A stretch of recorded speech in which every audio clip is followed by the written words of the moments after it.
I'm on Goodwin and I want to illustrate the theme of mental health in my fiction in this video, and I'm going to do that with short readings from my first 3 published books.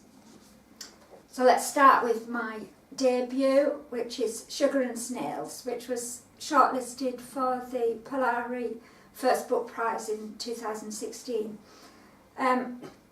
In Sugar and Snails, it's about a woman who, as a child, she felt like a misfit and then seized the opportunity to reinvent herself in her teens. Unfortunately, solving one problem created another, and for 30 years she's kept her past identity a secret, fearing she'll lose everything if that secret gets out.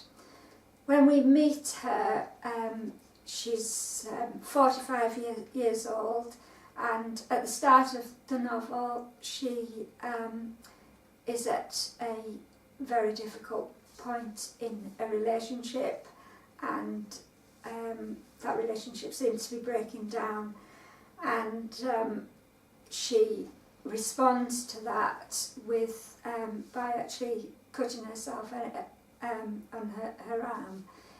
She's actually self-harmed since childhood, and it's been a feature of her life, a not very successful coping mechanism. So we hope that by the end of the novel she can find better ways of managing her difficulties. The bit that I'm going to read comes from the first chapter, and it's actually where it's after the incident of self-harm, and then she takes herself off to the A&E department after working in the night with the sheets covered with blood. So I'm just going to read her experience of that. At first, the A&E department seems like every other, the same weary people on the same jaded chairs, the same hiccuping lighting and ragged magazines, the tang of antiseptic that triggers the urge to pack away my feelings someplace the medics can't get to, safe from their condescension and contempt.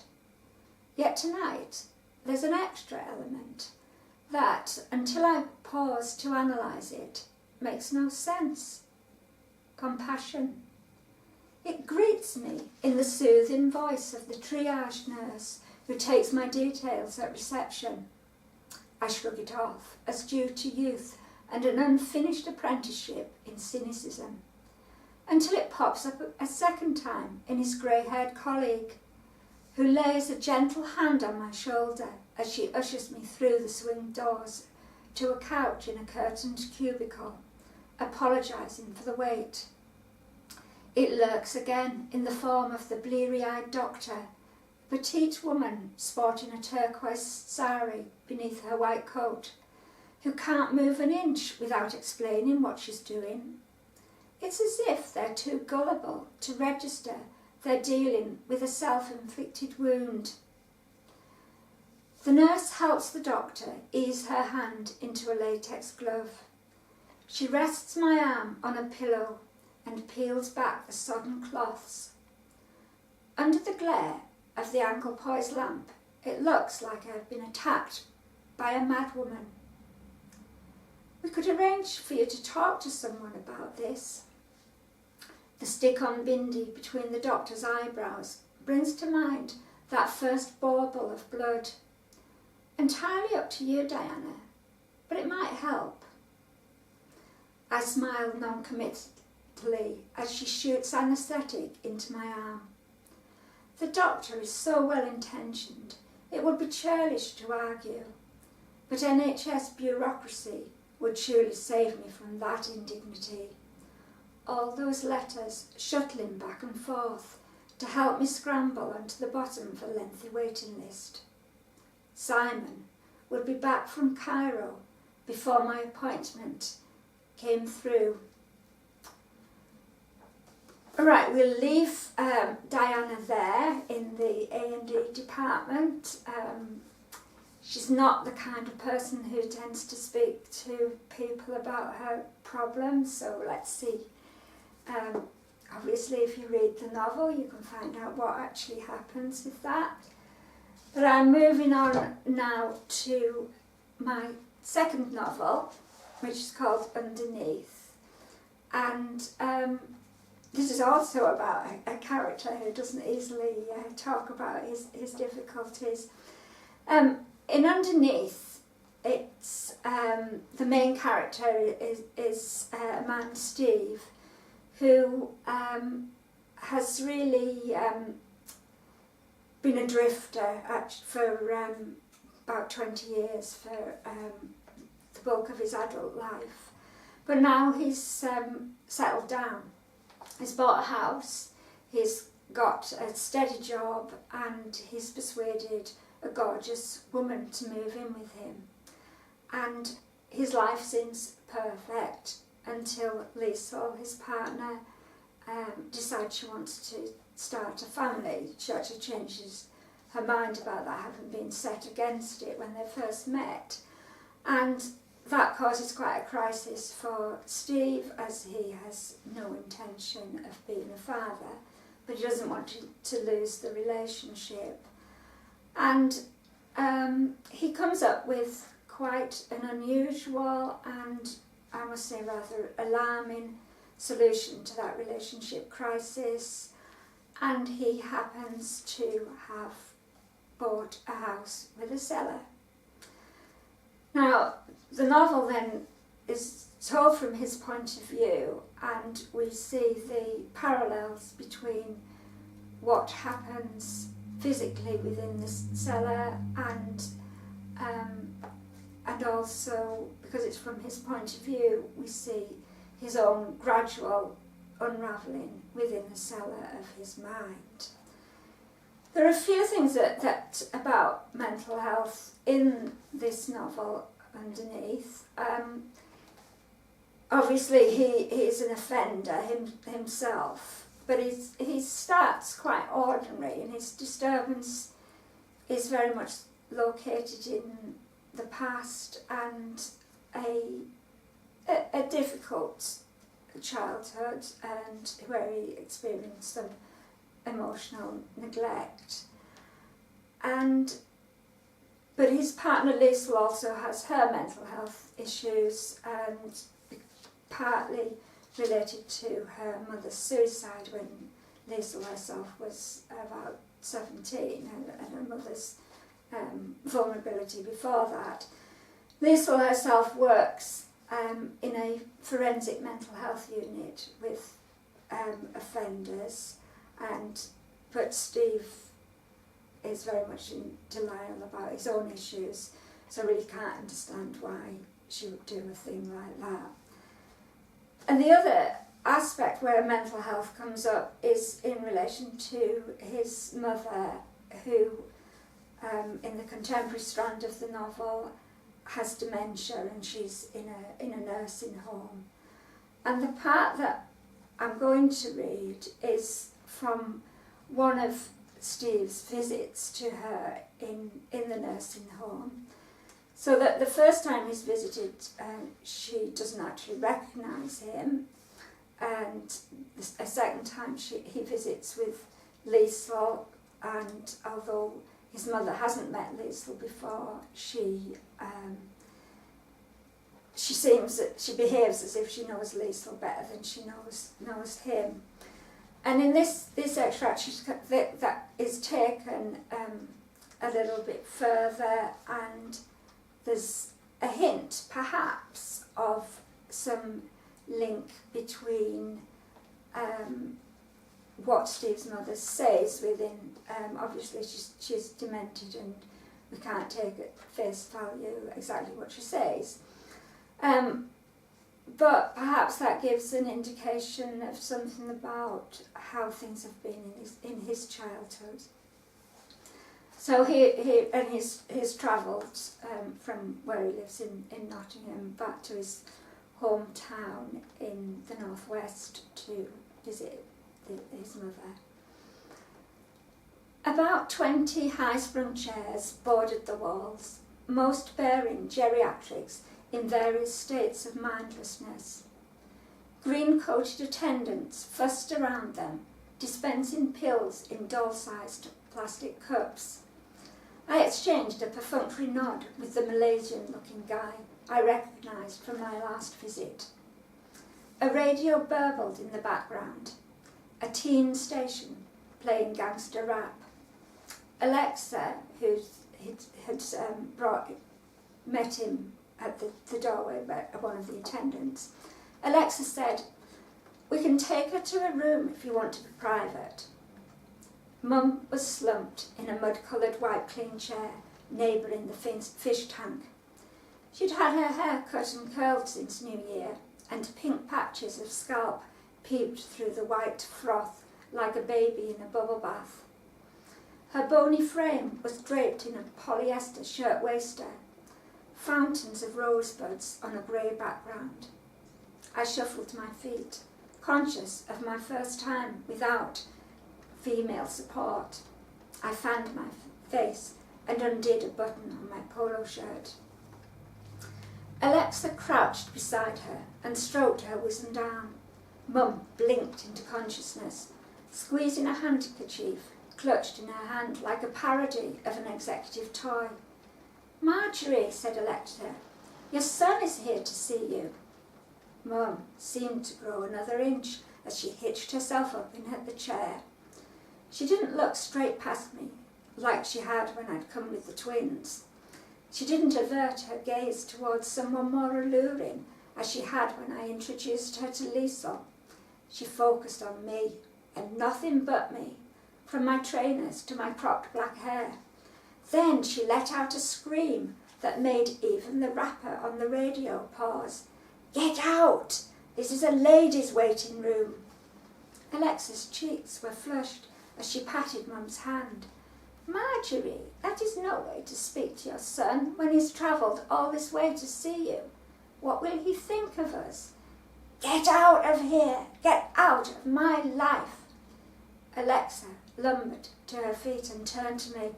"I do not know what has got into her. She is normally so friendly." "Perhaps I should go." "No," said Alexa, "I will settle her. She has confused you with someone else." The goldfish swam down the tank and back again. The Malaysian care worker escorted a resident from the room, a dark patch spreading across the back of her skirt. The rapper stabbed the air. "Do you see that handsome man in the navy shirt?" said Alexa. "You need your eyes checked, girl," said Mum, "if you call that handsome." "Have you seen him before?" "Of course I have. Didn't have to look at his ugly mug every day of my life for 18 long years."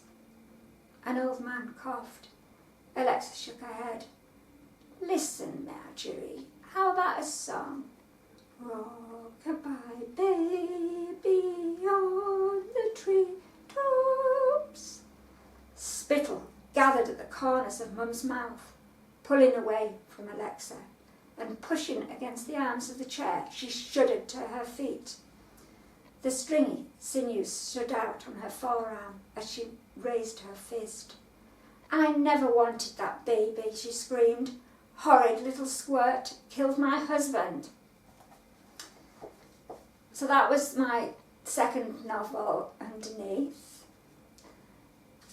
As I say, there's quite a few mental health aspects in that novel. And finally, my third book, which was published in 2018, is a collection of short stories called Becoming Someone. And this has 42 stories on different angles of identity, looking at different tones of thought-provoking, playful, poignant, but some of them touch on mental health issues, and a couple, like the one I'm going to read, are actually in the voice of a character whose take on reality is slightly different to the norm. So this is a short story. I'm going to read the whole of this one, and it's called A Place of Safety. When she saw the mess they'd made of the flat, the woman posing as a social worker was quick to act. A glance at the figurines in fragments in the fireplace, the disemboweled television, the trail of blood-red ink across the floor, she'd whipped out her phone. "Go and pack a bag," she said. "I'm taking you to a place of safety." I could see they'd sent a smart one. No need to explain how they drugged me. She cottoned on to the seriousness of the situation right away. I take a Tesco's bag for life to the bedroom. I pull out my underwear drawer and shove some bras and knickers into the bag. Long time since they were white. I snatch my hairbrush from the dressing table, select a half-empty bottle of eau de toilette. My ID badge frowns at me from among the clutter. Won't need that at the safe house. I don't mind leaving my name behind. I can easily get another. And that photo will be redundant once I get my new disguise. But my job, that's quite a wrench. I loved the library, pushing my trolley across the wrinkly carpet, stamping books, collecting finds. I used to blend in so well among the lowered eyes and voices, the battalions of shelves, the musty smell of books stained by greasy thumbs and coffee cups. Boring librarian, the secret agent's perfect cover. They called me a dinosaur, but that was fine by me. They threw out half the books and brought in music and films, cassettes, CDs, videos, then DVDs, all demanding a different kind of shelving, waist level, opening up the room to scrutiny. I kept my head down and went about my work. They retired the pink cardex and put the catalogue onto microfiche, then computers. They replaced the carousel of tickets with barcodes and scanners. The new system wasn't easy to learn, but I moved with the times. Relations shifted between staff and public. They were customers now. So what were we? Shop assistants? Perhaps I'd merged too well with my confected identity.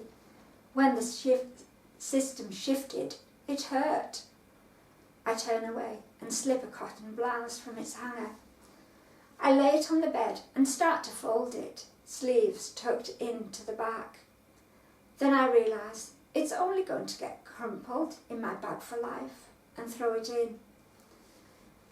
The customers wanted email and chatter and the internet. All the information you'd ever want at the click of a mouse. They called it a librarian's dream. Instant connections from Aachen to Zwedru, shrinking the world while expanding our minds. Did I startle you? The woman posing as a social worker hovers in the doorway. I was wondering if you were ready. I wait for my breathing to return to normal. If I can't trust her, who can I trust? I let her take the bag. I let her lead me out to the car. There's no one around to jeer and spit as she drives me down the terrace and onto the high street. Past Tesco's, past the post office, approaching the library. I'm hyperventilating again. I was fine when it was books, but the internet leaves no hiding place. The woman posing as a social worker takes the turn off to the hospital. I'd expected something more elaborate. Perhaps a plane journey, a blindfolded drive through forests to the hideout. This is almost on my doorstep. Ingenious. We park outside a low-rise building. I recognise this place. I remember its cosy library, a few hundred paperbacks in a reclaimed linen cupboard. I remember the kindness of the personnel there and the pills that keep you safe. So that was my story, A Place of Safety, from my short story collection Becoming Someone. And the novels that I read from was Underneath, the novel about a man who keeps a woman captive in a cellar, and my debut novel, Sugar and Snails, about a woman who's kept her past identity secret for 30 years. Thank you for listening and watching, and just a little plug for my next book, which will be set in a psychiatric hospital in the process of closure. So that is another one which is very much about mental health. Thank you.